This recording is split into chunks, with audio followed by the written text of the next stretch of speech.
प्रयागराज में राहुल गांधी ने युवाओं के मुद्दे पर ऐसा बयान दिया है जिसने एक बार फिर रोजगार, शिक्षा और पेपर लीक की बहस को तेज कर दिया।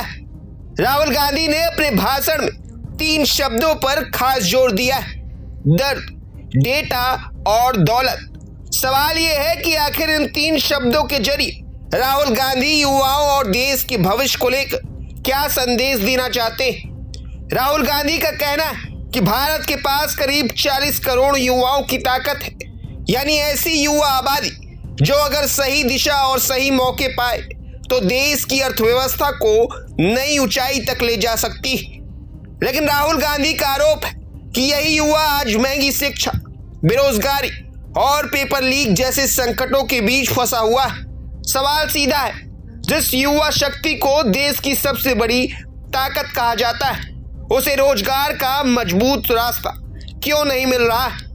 यहीं से आता है पहला शब्द, दर्द। राहुल गांधी के मुताबिक दर्द उस युवा का है जो अपने परिवार की कमाई लगाकर इंजीनियरिंग, मेडिकल, पोस्ट ग्रेजुएशन या दूसरी महंगी पढ़ाई करता है, सालों मेहनत करता है, परीक्षा देता है, डिग्री हासिल करता है, लेकिन जब नौकरी की बारी आती तो उसके सामने फिर वही सवाल खड़ा हो जाता है, अब आगे क्या?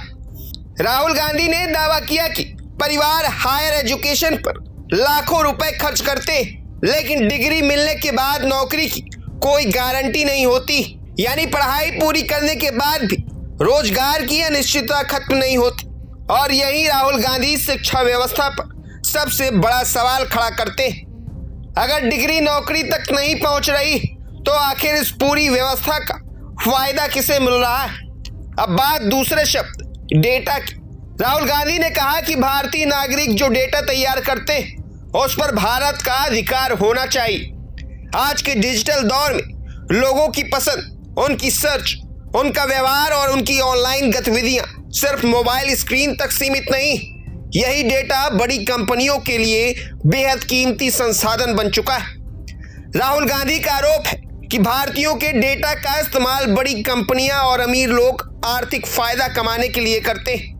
यानी एक तरफ युवा अपनी जानकारी और अपनी डिजिटल मौजूदगी से लगातार डेटा पैदा कर रहा है और दूसरी तरफ उसी डेटा से कोई दूसरा पैसा कमा रहा है। राहुल गांधी इसी सवाल को युवाओं के सामने रख रहे हैं कि डिजिटल इंडिया में असली ताकत आखिर किसके हाथ में है।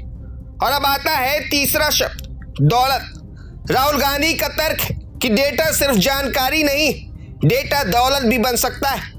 कंपनियां ऐसी डेटा को समझकर लोगों के व्यवहार को प्रभावित करती, उन्हें कुछ खरीदने, कुछ देखने और कुछ करने के लिए प्रेरित करती। और राहुल गांधी के मुताबिक यही पूरी डिजिटल अर्थव्यवस्था का एक बड़ा खेल है। यही राहुल गांधी ने युवाओं की सोशल मीडिया की आदत पर भी हमला बोला। उन्होंने इंस्टाग्राम रील्स को लेकर कहा कि 21वीं सदी का नशा है। उनके मुताबिक युवाओं को एक तरफ कहा जाता है कि डिलीवरी करो, उबर में काम करो, मजदूरी करो, लेकिन दूसरी तरफ स्थायी नौकरी के अवसर नहीं मिल रहे। प्रभातखबर.com, विश्वास वही, रफ्तार नहीं।